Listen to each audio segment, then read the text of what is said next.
guys, what's up? It's your girl Golden Jaylene. Welcome back to my channel.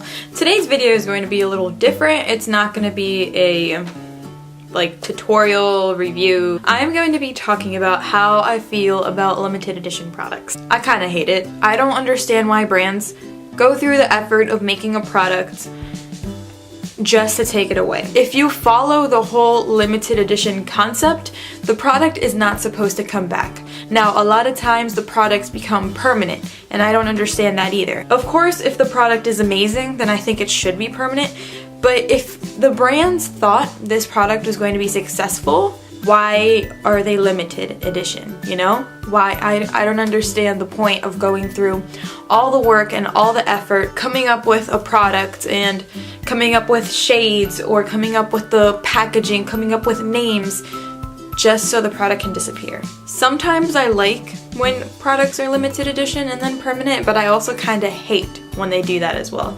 So, for example, the Too Faced Sweet Peach palette. Initially, this was limited edition, and I remember I saw Kathleen Lights use this palette in her No Mirror Makeup Challenge. So I was wondering, why haven't I ever heard of that Sweet Peach palette? And I looked it up, and by the time I knew this palette existed, it had already been sold out.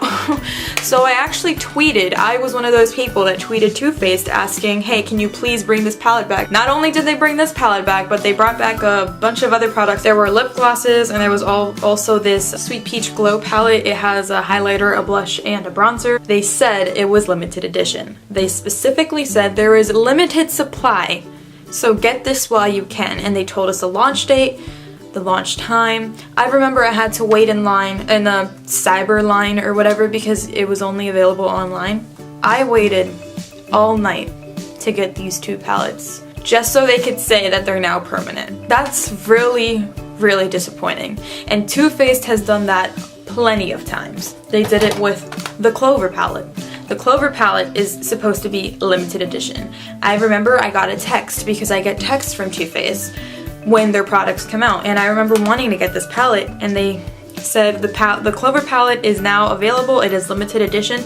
This palette is still available. If it's limited edition, then why has it been available more than 6 months? Another palette they said that was going to be limited edition is the Too Faced Chocolate Gold palette. I don't know if this is still being labeled as limited edition, but I remember on a picture, Jared said this palette will be limited edition, and I was thinking, are you insane? Why would you make this limited edition? This is one of the best quality palettes that Too Faced has. So Too Faced tends to do that a lot with their products. Another brand that has been doing this is Becca. I remember when I realized that Becca existed, it was when Jaclyn Hill came out with her Champagne Pop highlighter. I didn't purchase it because this was before I wore highlighter, so I just didn't buy it because I didn't see the point of buying a product I wasn't going to use. Champagne Pop was supposed to be limited edition, and then she brought it back in her face palette, her eyeshadow palette, which was a whole nother story. She came out with the liquid version, and I think she had the cream version as well. She also came out with Prosecco Pop. This was also supposed to be limited edition. Now, this palette itself is no longer available. Champagne Pop itself was not supposed to come back, yet they brought it back. Now, I know a lot of people are happy about that, but a lot of people bought that highlighter because they thought it wasn't going to come back. Now, if people knew they could have gotten all these products in one for about, I think it was like $58, I think they would have bought the palette instead of buying the full-size product. And Becca said that Prosecco Pop was also going to be limited edition, and then they came out with a full-size Prosecco Pop, and they also have the cream version, or the liquid version, and I think they have the poured version. This is Prismatic Amethyst, and I checked my Sephora app, and I purchased this in March of 2017. This is still available on the Sephora website, and it's still marketed as limited edition. Now, this is Rose Quartz, and I also got this when it was marketed as limited edition. I think it's still marketed as limited edition. Actually, no, I think they made it permanent. I think they actually have it in the permanent packaging, but you get what I'm saying. Another product by Becca that was also marketed as limited edition is the Light Chaser highlighters, and they've been on sale for a very long time. These were initially $34, and I remember being really upset about that price. I was like, I'm pretty sure I put it in an anti-haul. I was like, I am not paying $34 when the full size is $38. They've been on sale for $17 for weeks now. So they might leave it at that $17 price. I'm not really sure. I don't know if it's still labeled on Sephora as limited edition, but I heard that these are now permanent. This palette was also limited edition, except the difference is that this palette was actually limited edition. This palette is actually no longer available. I'm pretty sure this came out for holiday or like around Black Friday, and now you can't get any more. So Becca, why are you going back and forth with your limited edition products? Some of your products are, some of yours aren't. Since we're talking about highlighters, let's talk about the glow kits. Now, when the glow kits first came out, I'm pretty sure the first one that came out was, I think it was That Glow, but this one is That Glow, and as you can see I use it a lot. But the first one that came out, I believe, was That Glow. I don't know if they came out at the same time, but I know that Gleam came out either right after that or at the same time as That Glow. Now, I'm pretty sure this was limited edition, and I know that that Gleam was limited edition as well, because I got Gleam and Crushed Pearls was broken, and so I returned it and I called Ulta and asked if they had another one in stock, and they said because that palette was limited edition, they do not have any more, but this one was still available. Why do y'all do this? But you know what's funny? Gleam was not 100% limited edition, because 2 of the shades from Gleam, I believe, is it 2 or is it just 1? I think it's just 1. 1 or 2 of the shades from that palette is in the Sugar Glow Kit. What was the point of coming out of the Sugar Glow Kit if Sweets already existed? I don't understand. Okay, so after That Glow and Gleam came out, and after the Gleam was no longer available, they came out with Sun Dipped. Sun Dip, why is the sun getting in my face? Now, Sun Dip was permanent, and right after that, I believe that Moonchild and Sweets came out, and they made Moonchild permanent, but Sweets was limited edition. Why? And the thing is, they brought either 1 or 2 of the shades from Sweets back into the Sugar Glow Kit. Why didn't they just make Sweets permanent? You're literally, at that point, you're just repackaging like an old product and giving it a new name, and like that's not even a unique name to begin with, because Sugar and Sweets are pretty much the same thing. How do they decide which glow kit is going to be limited edition and which one will actually be permanent? Like, how do they make this decision?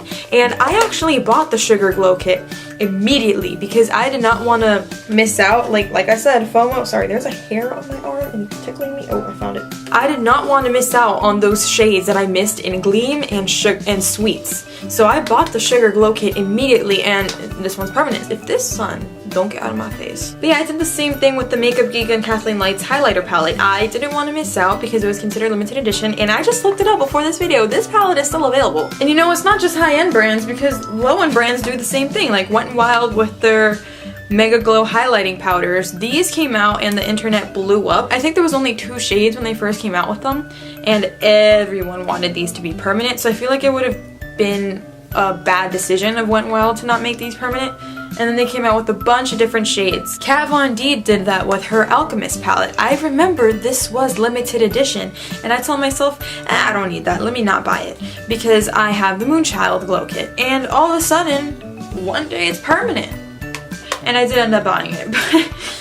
Now I have some products that were marketed as limited edition and actually were limited edition. For example, this Bobbi Brown Shimmer Brick palette. It was limited edition, I think, for holiday, and it disappeared after like a couple of months. I feel like another brand that does limited edition products pretty good, or like they don't really lie about it, is Urban Decay. Urban Decay discontinued, actually before they discontinued the electric palette, they came out with the After Dark palette. And I remember seeing this and saying, I need that palette because I love colorful eyeshadows. For weeks, this was sold out, and then one day I finally found it, and I think like that same week this palette was discontinued, so they weren't lying when they said it was limited edition. Another limited edition thing I don't understand, but I mean, I kind of paid for it, so I can't really complain. This is a NARS Audacious lipstick. This is in the shade Anita. Anita is a permanent shade. They come in black packaging. This lipstick is only limited edition because of the packaging. Well, I just don't get the point of coming out of just spending money on repackaging a product. I mean, it worked on me because I think it looks pretty, but I don't have this color. I don't have any NARS lipsticks, but I just feel like it's a waste of time to come out with the same product again Now, I understand if brands come out with limited edition stuff, they get rid of it, and then they come out with more limited edition stuff, and they get rid of those, and then they come out, etc. Like Urban Decay. I feel like Urban Decay has had so many palettes, and they make up, like the Vice palettes, they bring them, they get rid of them, they bring a new one, get rid of it. It's so they don't have the same boring palettes. So I get why some companies do that. But other companies just come out with products that are permanent, but they label them as limited edition. Like Becca, like these 8 products in my hands. These 5 pressed highlighters. This cream highlight, or liquid highlighter. This palette, and the Jaclyn Hill palette, these were all supposed to be limited edition, and out of all of these, only 2 have disappeared. The rest of them are still available. Now, I've learned my lesson with the whole limited edition thing. Every time I see that something's limited edition, I wait a little bit to see if it actually is limited edition. Like, honestly, if it is limited edition and it goes away by the time I have the money to buy it, oh well. It's not like I'm not gonna find that color in a different brand. If this highlighter would have been gone forever by the time I had the money to get it, honestly, it's not that big of a deal because I can find so many different purple highlighters on the market these days. Another example, if you missed out on the Urban Decay After Dark palette, it's really not that big of a deal either because they came out with another colorful palette. If you missed out on this palette, I know for a fact Urban Decay is probably gonna come out with another colorful palette. In my honest opinion, a product is never truly limited edition. If you've ever felt like you've been done wrong by a brand because they lied about a limited edition product, just don't spend money on that brand anymore. Simple as that. Yeah, that's it for this video, guys. I hope it didn't seem too negative or too much of a rant, but thank you so much for watching, and I'll see you next time. Bye!